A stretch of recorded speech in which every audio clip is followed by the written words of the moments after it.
The courts of heaven. Let me tell y'all a short story. How am I doing on time? Okay, cool. So, those who know me know that I do not usually teach on the courts of heaven, and I'm going to tell you why, right? And before I say anything, I did not get my revelation of the courts of heaven from Robert Henderson. I have never read his book. Let's get that out of the way first.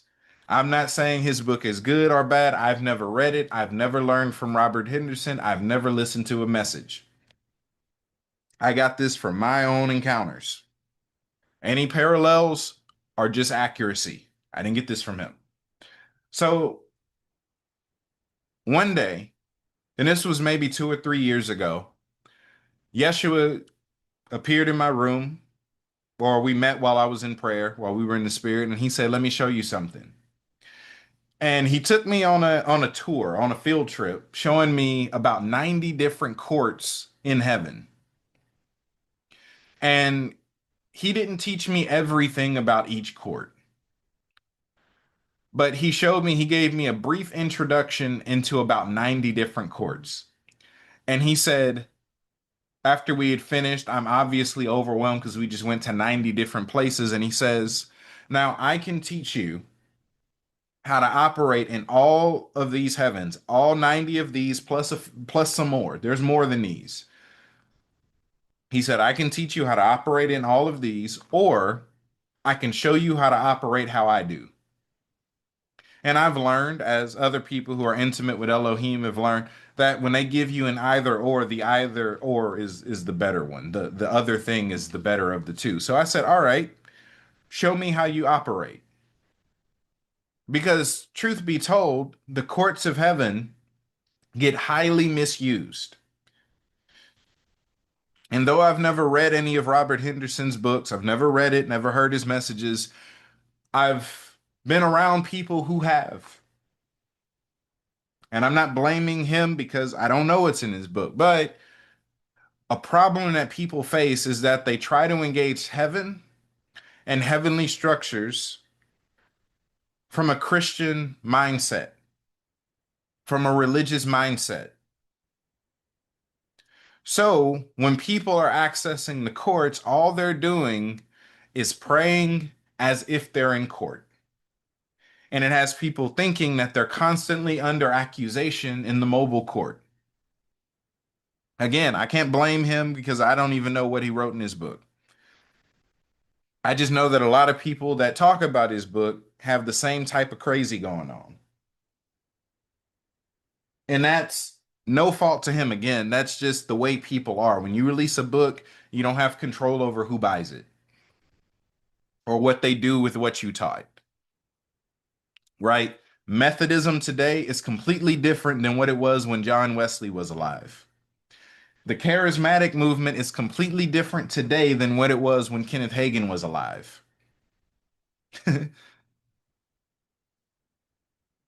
So Yeshua began to teach me, right, how to operate in the spirit without really being bound to the court system in that way.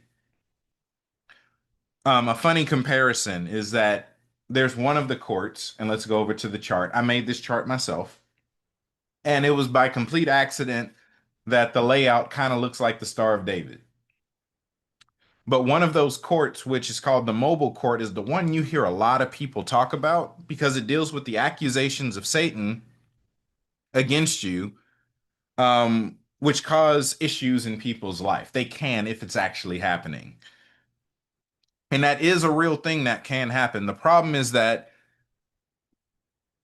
people with a religious mindset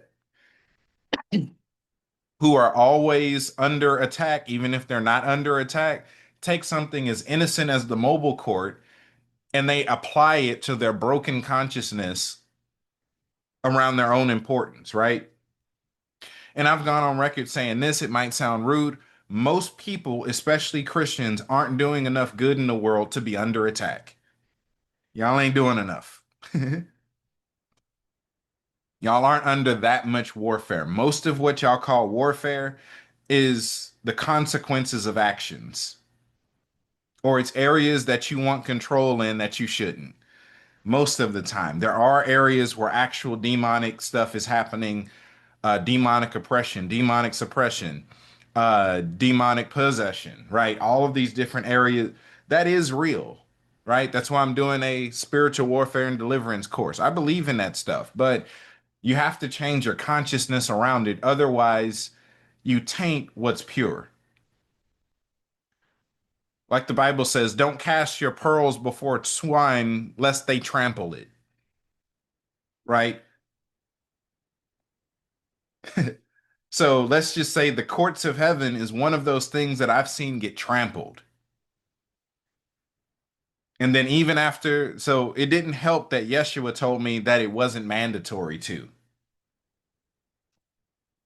So usually, now let's finally talk about the courts, right? Yeshua taught me how to operate without really using the courts or being a slave to the courts, as other mystics were doing, how to be spiritual without being crazy, without being suspicious, without having anxiety, thinking you always under attack, right?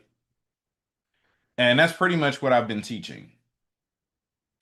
So the the courts that you'll usually hear from, the courts that you'll usually hear about are the imperial court, which they'll call the court of the Lord, the court of judges, the court of the 70, the court of kings, the court of the upright or the council of the upright, the court of chancellors, the court of scribes, the court of war, the court of angels, and the mobile court.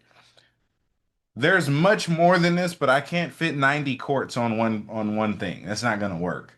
So, and then also, considering the story I just told y'all, it's unnecessary for me to teach you about 90 courts when, yeah, it's not mandatory. But these are some things that can help you, right? You're not gonna, for the most part, speaking to most people, you're not gonna be set back if you don't interact with the courts at all. And in dealing with the mobile court, right? I was telling all of that because someone made a joke years ago and it stuck with me because it is true. They're like, if you're always in court, even in the natural, you're considered a troublemaker. Heaven is no different. And that usually refers to the mobile court because that's the one with the accusations and the court and that type. That's the closest court to how we do court on earth. Now, I'm going to give you a brief overview of these court systems, right? So, the imperial court is the throne room. It's the imperial throne room. This is where the Father is. This is where the rest of Elohim is. You have a throne here. Now, you have the court of judges, the court of kings, and the court of priests. Actually, I'll break it down like this: court of judges, kings, priests, chancellors, and scribes are all dependent on your role. If you are not functioning in the office of a king or of a priest or of a chancellor or of a scribe or any of those, you don't really have anything to do there. But for those of you who are called and who are working there, that's an area of your administration, right? The court of priests, they usually call it the court of the upright. And this is the place where you can encounter the cloud of witnesses, that being, or some of the cloud of witnesses, typically the ones that would likely be assigned to you, known as the governors or your mentors. Um, the court of the upright is, or the council of the upright is a dimension or a jurisdiction within the court of priests. You have going up here, the court of the 70. So the court of the 70 deals with the 70 people per generation that are supposed to be pushing that generation in the blueprint of the divine, in their heavenly blueprint. And the thing is, most of the people who are called to this aren't operating in it because they don't know it exists. But it's a very specific strategy and operation room to gain wisdom, strategy, understanding, and method for really walking out the transitioning and purification of a generation.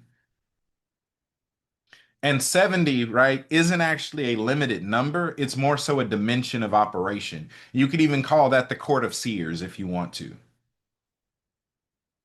But it's more so the court of the forerunners, is another way that I could look at it. The court of the trailblazers. You have the court of potters, which I've never heard anyone teach about, but the court of potters is the court of creation. That's where other sons, other gods, other members of Elohim, you're in that. Yeshua said, ye are gods, ye are Elohim, you're in this, right?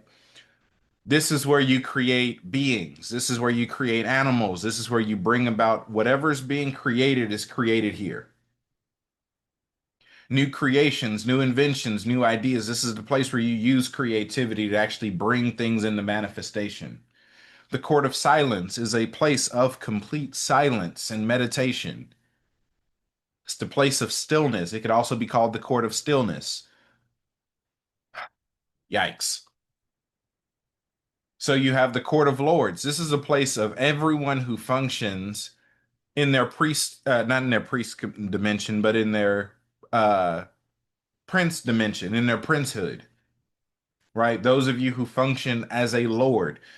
One of the titles of the Father and of Yeshua is King of Kings, Lord of Lords. Well, you have the Court of Kings here for those of you who are kings, Court of Lords for those of you who are lords. Different dimensions of authority and different dimensions of access. You have the Court of Postures, which deals with um, dance, but also arts. It's more so about preparing a way for energy or divinity to move. So you see a lot of dancing, you see uh, a lot of moving, things that some people would equate to yoga.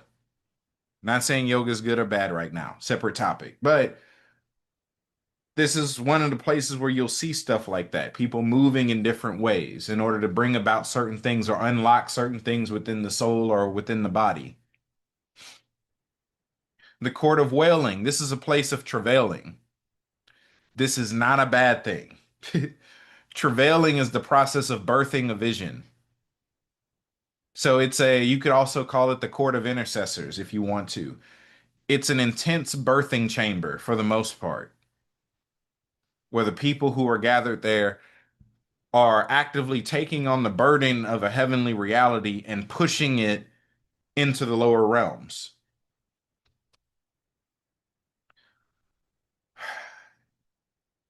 Chancellors deal with creating protocols, structures, and systems. Scribes deal with record keeping. So they again work under Holy Spirit's administration as it deals with the bookkeepings. A lot of people, when they go to meet Holy Spirit, they go to meet Mother. She's surrounded with all these books. They find themselves in a room with a bunch of books. The scribe's court is adjacent to it.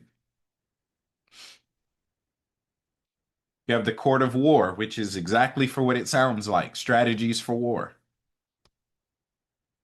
strategies for spiritual warfare. That's what you get there. Breakthrough, battle, defense, offense. Court of angels. It's what it sounds like. This is the court where you can encounter angels. Specifically, this is the best place to meet the angels that are assigned to you. You have the quantum court, which deals with the unseen things on an electromagnetic level.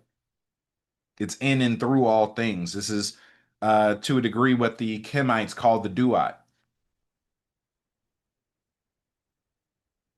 The cosmic court, outer space. This deals with the delegation of suns that exist. This includes aliens. This is your Jedi Council people are looking for, where other beings that exist within the cosmos meet together, still on Sonship Matters. You have the mobile court, which deals with the accusations made against you by other entities, and also deals with the repercussions of those things. In some cases, you can use your authority in this court to kind of get motions passed. Like I said, this court is the closest to how we do court on earth. And then the eklesia.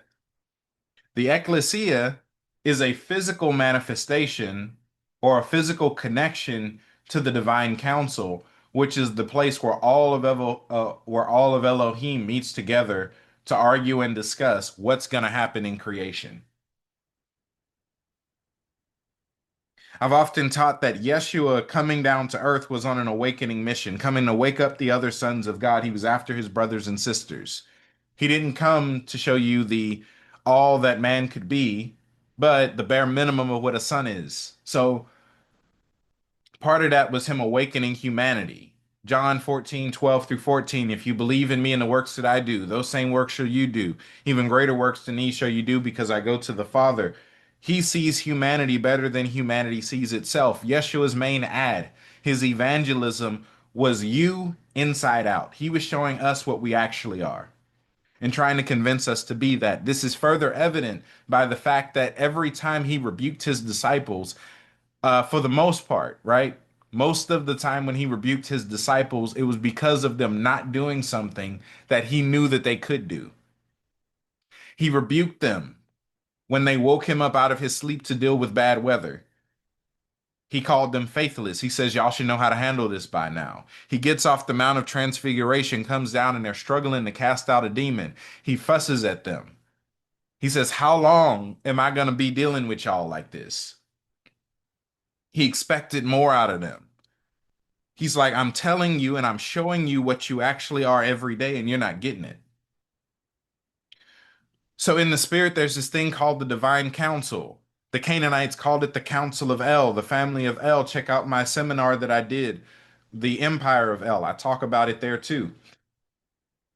Um, in fact, the Court of the 70 is actually a jurisdiction within the divine council. But the divine council is where El, who is the father, would meet up with all of his children and decide what was going to happen on the earth, what's going to happen in creation. And it pretty much operated as a democracy. Whatever they decided to do happened. Let's just say creation was in such a bad space because so many of the sons of God came to earth, bumped their heads, and got amnesia. They forgot who they were. So let's just say certain wills of certain members of Elohim started to become more dominant than others. Yeshua played dirty. He got tired of being outvoted. So he came down to earth to wake everybody up. He says, hey, you're God. You're supposed to be in these meetings. So what did he do? He asked his disciples, who do men say that I am? They say, oh, some say you this, some say you that. He said, okay, great. Who do y'all say that I am? Peter says, oh, you're the son of the living God, son of El. He said, flesh and blood didn't reveal this to you, but the Spirit. Upon this rock, I will build my ecclesia. I will establish my ecclesia. What is an ecclesia? Is that a church? Is that a 501c3? No. And I wish y'all would stop treating them as the same. An ecclesia, or in the Hebrew tongue, it's kahal. It is an assembly of ambassadors, an assembly of judges, where these officials would get together and decide the fate of their region. They would decide what's going on in their city, in their state, whatever location. That's what the ecclesia was. It was deciders. And then he says, whatever you bind on earth will be bound in heaven. Whatever you loose on earth will be loose in heaven. He reestablished the divine council on earth. He brought a heavenly concept into the earth. Remember what I said about the apostolic being about taking things from heaven and manifesting them on the earth. Yeshua did that when he created the ecclesia. So the purpose of the ecclesia, of the kahal, what we're supposed to be doing is using our dominion and walking that out on the earth. That's what's supposed to be happening. That's not usually what's happening. We're busy playing church. We got worship services, and Yeshua never asked for worship. Isn't that funny? We've made mandatory the thing he never asked for and made secondary the things he instructed us to do. That's kind of funny. So these are all different courts, right? In fact, there's actually lesser courts around here, right? There's elemental courts, there's different courts for different elements, as in fire, water, earth, air. There's a bunch of different courts depending on the elements. Um, in fact, in the book of Enoch, it mentioned how he was taken into a place. And this court exists within the first heaven. He said, I was taken to a place where there were beings that were made of living fire, and when they wished, they could turn into the appearance of a normal man. Yeah, that was one of the elemental courts. Pretty much, right? For those of you who are called to these different areas, and if you choose to operate in the courts, I'm not going to be controlling. These are options for you to learn how to operate in a certain way and to see certain results, to access certain mastery. Want to know how Elijah was able to call down fire from heaven? Let's just say he had familiarity with certain courts.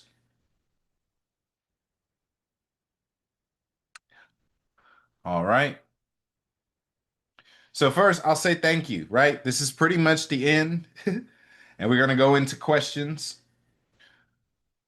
So, for those of you who want to donate or give, again, that is not mandatory. I don't do this for money, but for those of you who love this, you want to sow, um, these are the few options here.